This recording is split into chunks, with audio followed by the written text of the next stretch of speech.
Hi guys, Costume Runner here. Nagpadala ng bagong sapatos si Pick at ito yung Wind 2.0. It has the flagship Tai Chi midsole, kaya soft sa landing pero may solid na bounce. It is also a perfect carbon trainer shoes. It prevents injuries while training your form. Meron din siyang malambot na insole para dagdag comfort. Adaptive fit siya, so true to size at kayang-kaya kahit malapad yung mga paa. Yung full-length carbon niya is not too stiff and purposely designed para dun sa mga baguhan sa carbon-plated shoes.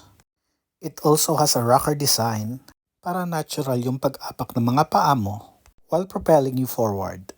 Tapos yung outsole niya ay makapit regardless kung basa or hindi. Available sa classic black gaya nito or sa blue-orange kung gusto mo ng mas bold na look. Check out Wind 2.0, Peak's latest carbon-plated shoes.